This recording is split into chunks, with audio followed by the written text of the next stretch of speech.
For centuries, royal marriages were arranged as affairs of statecraft, as nations gained alliances or other political advantages by joining noble houses.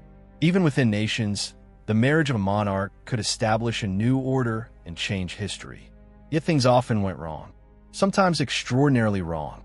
Of all the royal weddings in history, these 8 ended in betrayal, insanity, or even murder. Which royal marriage ended with a queen's head on the chopping block? Let's find out.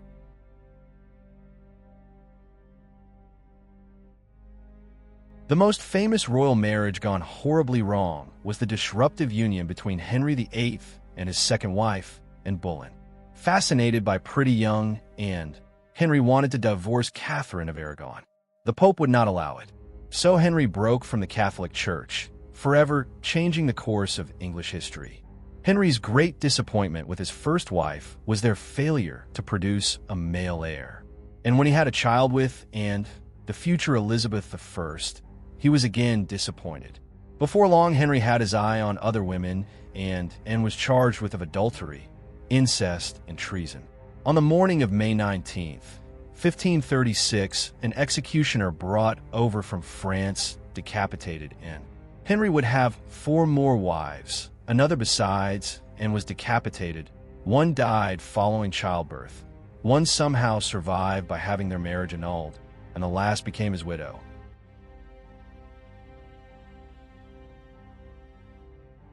The modern era produced one storybook wedding viewed by millions around the world. And of course it turned into a disaster, splashed across the front pages of the tabloids.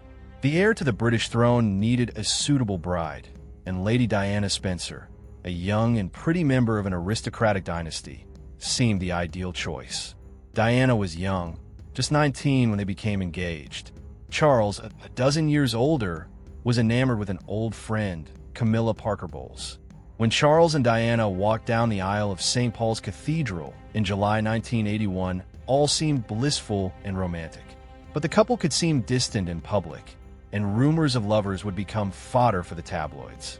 The royal couple separated in 1992 and divorced in 1996.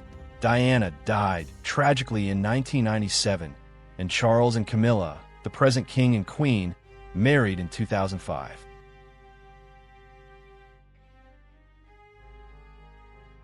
Napoleon and Josephine exist in the public imagination as a classic couple, yet their marriage was often stormy. In fairness, they both led unusual lives in complicated times.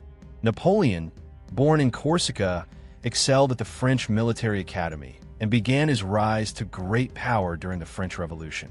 Josephine had grown up on the French island of Martinique in the Caribbean. At 16, she married a French nobleman and moved to Paris. The couple split after having 2 children.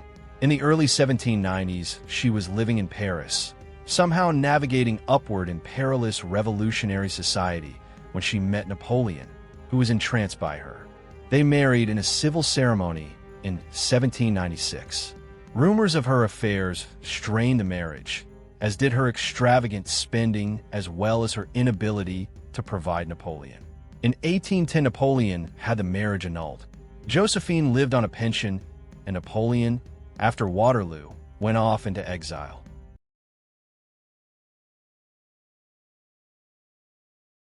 The union of 2 teens, a young German-born duke and a German princess, was an arranged match that became a deadly game for the Russian throne in the mid-1700s.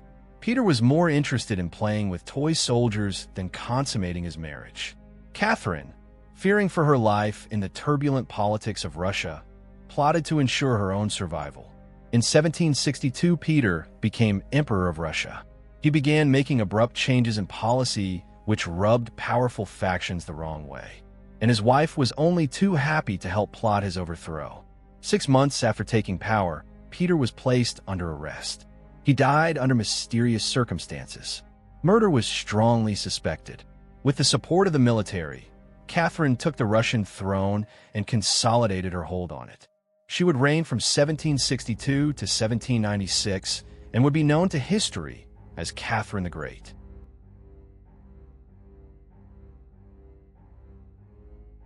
The 1770 arranged wedding between the 16-year-old Dauphin of France and the 15-year-old daughter of the Austrian emperor got off to a bumpy beginning. The union wasn't consummated for 7 years for mysterious medical, or perhaps mental, reasons. The ending was far worse. Both husband and wife would be condemned to the guillotine during the French Revolution.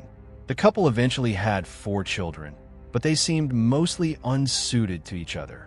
Louis had peculiar solitary hobbies, such as locksmithing. Marie Antoinette enjoyed shopping. After Louis became King of France in 1774, his wife was ridiculed by the public for his spending, as well as for rumors of sexual affairs. Louis was supportive of the American Revolution, but when revolution rocked his own country, he was put on trial, convicted, and sent to the guillotine. Marie Antoinette was held prisoner for months and eventually sent to the guillotine herself.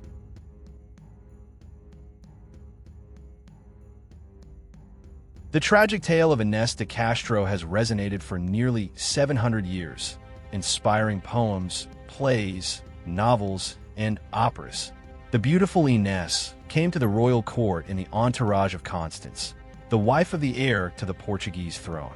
Drama began when Prince Pedro fell in love with Inês and began to neglect his wife. Constance died in 1349. Pedro sought to marry Inês, but his father, King Alfonso IV, deemed her unsuitable. Pedro and Inês entered into a secret marriage and had children. After the king discovered the truth, his advisors cautioned him about the future political implications of the marriage of Pedro and Inês. The king sent assassins to murder Inês. Pedro sought vengeance. After becoming king, he had the assassins of Inês killed. According to legend, he had Inês's body exhumed and placed on a throne so courtiers could pledge allegiance to her as the true queen.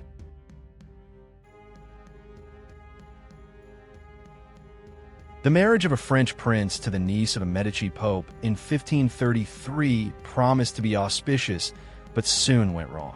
The death of the pope only a year after he presided at the wedding devalued the marriage's political purpose, and Catherine felt isolated in the French court, especially as Henry was more devoted to his mistress.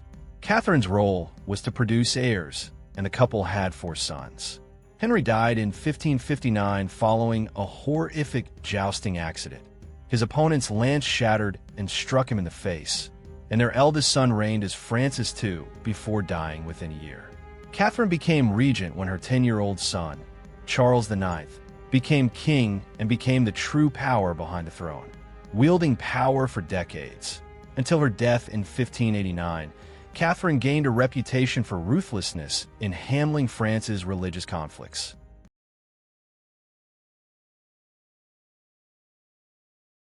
A Russian royal marriage was unsettled by the dangerously charismatic monk Rasputin before it ended before a Bolshevik firing squad. The union had started quite happily. The son of the Russian Tsar met a princess of the German Kingdom of Hesse at a royal wedding when he was 16 and she was 12. A heartfelt courtship began 5 years later. The Tsar strongly believed Nicholas, as heir to the throne, should marry into a more important royal family. Even Alexandra's grandmother, Britain's Queen Victoria, disapproved. But when the Tsar fell ill, he relented and gave his approval before his death. The new Tsar and Alexandra were married in late 1894.